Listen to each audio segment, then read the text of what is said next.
নমস্কার দর্শক বন্ধু, রঙিন সুতোর মায়াজাল ইউটিউব চ্যানেলে তোমাদের সকলকে স্বাগত। বন্ধুরা, আজকে আমি যার সাথে অহরহ সময় কাটাই তার সাথে তোমাদেরকে একটু পরিচয় করাবো।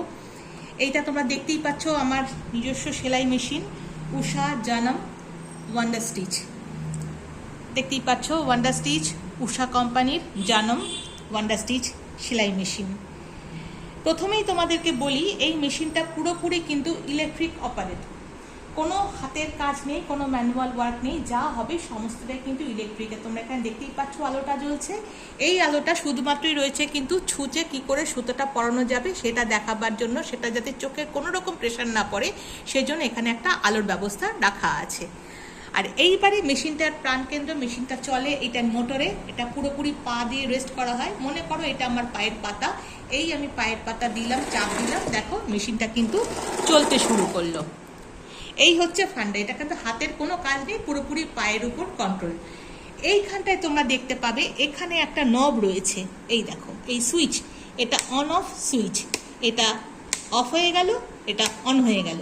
যেহেতু আমি অহরহ কাজ করি ওই জন্য আমি এটাকে অন মোডেতেই রাখি, তাহলে কিন্তু মেশিনটা অন থাকে। শুধুমাত্র প্লাগ পয়েন্টে সুইচ দিলে আলোটা জ্বলবে, মেশিনটা অন হয়ে যাবে, শুরু হবে চালনা। এইবারে তোমাদেরকে দেখাবো, এইটা হচ্ছে দুটো স্ট্যান্ড, সুতো রাখবার জায়গা, এই যে রিলের সুতো এখানে রাখবার জায়গা এই দুটোতে। এটা তোমরা নিজেরা বুঝে নেবে কি করে কোন সুতোটা কোন রিলেতে কোন জায়গাটা থাকবে স্ট্যান্ডে। এইবারে আসি এটার ফাংশানে।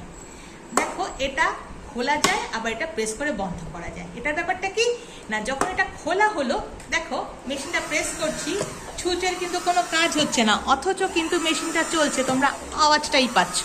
কি ব্যাপার না, এটাতে ববিনে সুতো পরানো যায়। তোমাদের একটু ববিনটাও দেখিয়ে নিই। এই ববিনে সুতো পরানো যায়, এই ববিন। এগুলো আগে স্টিলের আসতো, কিন্তু এখন এগুলো সমস্ত ফাইবারেরই আসে। এই ববিনটাকে এখানে বসানো হবে, এই লক হয়ে গেল, এই লক হয়ে গেল, যাতে ববিনটা সরবে না। আবার এটাকে টেনে দিলাম, ববিনটা সরে গেল। এইবারে এখান থেকে সুতোটা নিয়ে, দেখো এটাও তোমাদের একটু দেখিয়ে নিই। এইখানে এরকম করে সুতোটা ববিনে পেঁচাবো, একটু জাস্ট হাত দিয়ে ঘুরিয়ে নেব, তারপরে ববিনে সুতো পরালাম, লক হয়ে গেল, আরেকটা লক করে দিলাম। এইবারে দেখো এখানটায় আসছি সুতোটাকে টান রাখবার জন্য।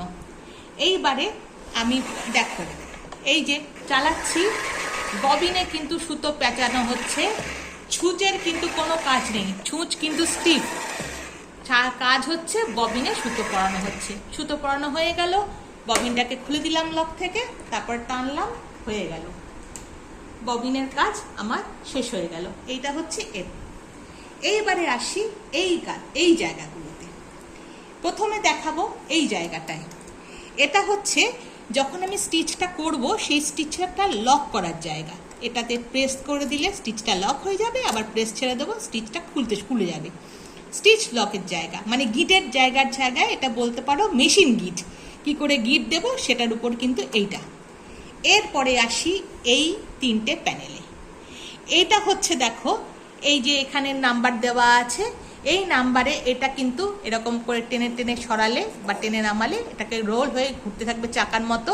এইটা, এই যে সুতোটা এখানে যে পরানো হবে, এই সুতোটা কিন্তু এখানে দেখানো হবে।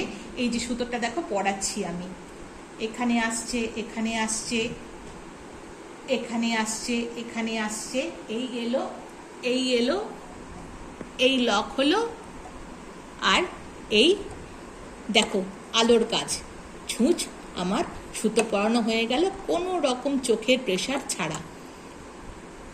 দেখো এই হচ্ছে এটার ব্যাপার।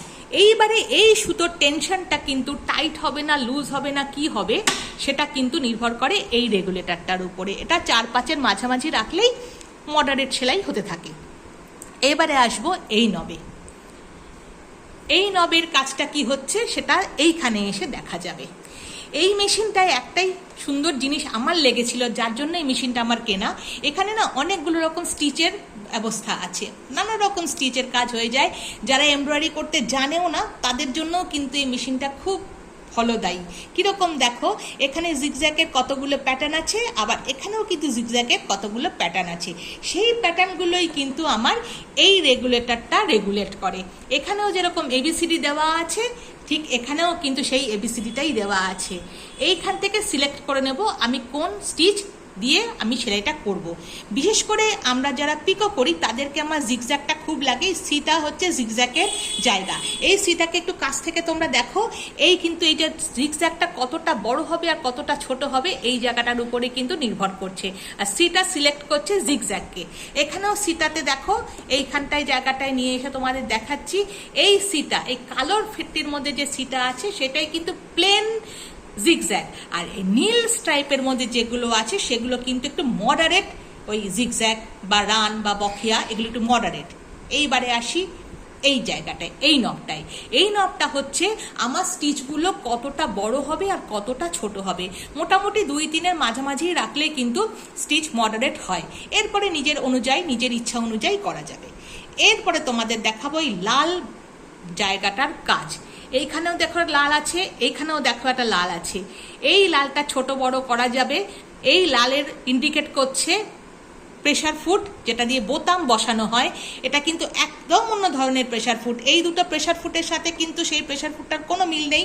পরবর্তী সময় আমি যখন তোমাদেরকে ভিডিও আবার করে দেখাবো, তখন বোতামে বসানোর যে প্রেশার ফুট সেটাও তোমাদেরকে কিন্তু আমি দেখাবো। তো এখন আমি সেটা দেখাচ্ছি না, শুধু দেখিয়ে নিচ্ছি লালটা বোতাম বসানোর জায়গা। এই লালটা দিয়ে কিন্তু দেখানো যায় বোতামটা আমার কীভাবে, কতটা বড় কতটা ছোট, কি মেপে আমার বোতামটা বসবে।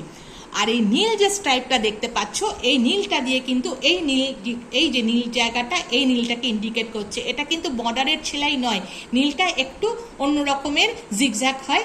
সেই প্যাটার্নটা ফলো করতে এই নীল জায়গাটাকে আমায় সিলেক্ট করতে হবে, এই সিলেক্টারের এই জায়গাটায় নিয়ে এসে। এই মাথার উপরে তোমরা দেখতেই পাচ্ছ, এই নীল জায়গাটা যখন নিয়ে এলাম তখন কিন্তু এই স্টিচগুলো আমাকে করার জন্য মেশিন আমাকে পারমিট করলো। তখনও এইখানে আমি যখন এই নীলটার মধ্যে চলাফেরা করব, তখনও কিন্তু এই স্টিচগুলোই কিন্তু হতে থাকবে। কালোর মধ্যে যে স্টিচগুলো আছে সেগুলো কিন্তু হবে না, নীলের মধ্যে যে স্টিচগুলো আছে সেগুলোই কিন্তু এটার মধ্যে চলতে থাকবে। আবার যখন প্লেন স্টিচে ফিরে আসবো তখন এই কালোর ফিটটির মধ্যে আমি ঘোরাফেরা করব। এটা গেল একটা। এইবারে মেশিন থেকে একটু বেরিয়ে এসে তোমাদেরকে অ্যাক্সেসরিজগুলো দেখিয়ে নিই। এটা ববিন পরাবার কেস, ববিন কেস। এই ববিনটা এখানে এইভাবে পরিয়ে নেওয়া যাবে। পরিয়ে নিয়ে সুতোটাকে এরকম করে, দেখতেই পাচ্ছ, হ্যাঁ, লক করে নেওয়া যাবে। এটা ববিন কেস। এইগুলো হচ্ছে প্রেশার ফুট। এইটা দিয়ে পিকো করা হয়, দেখতেই পাচ্ছ তোমরা, প্রেশার ফুটটা একটু অন্যরকম। এটা দিয়ে পিকো করা হয়, আর এই প্রেশার ফুটটা দিয়ে প্লেন সেলাই করা হয়। এই দুটোই কিন্তু মেশিন ওয়ার্কে লাগে, অন্য কোনো প্রেশার ফুট সেই অর্থে কিন্তু আমরা যারা ঘরোয়া সেলাই করি তাদের লাগে না। আর রয়েছে স্ক্রুড্রাইভার, এগুলোকে খোলার জন্য, যতগুলো স্ক্রু আছে সেগুলো খোলার জন্য স্ক্রুড্রাইভার, যাতে মেশিনটাকে পরিষ্কার করে নেওয়া যায়। তো আমি ভিডিওটা আর বড় করলাম না, দেখা হচ্ছে আগামী পর্বে। নতুন কোনো কাজ নিয়ে আসবো এমব্রয়ডারি, তখন তোমাদেরকে দেখাতে থাকবো। তো ততক্ষণ পর্যন্ত সবাই খুব ভালো থেকো, টাটা।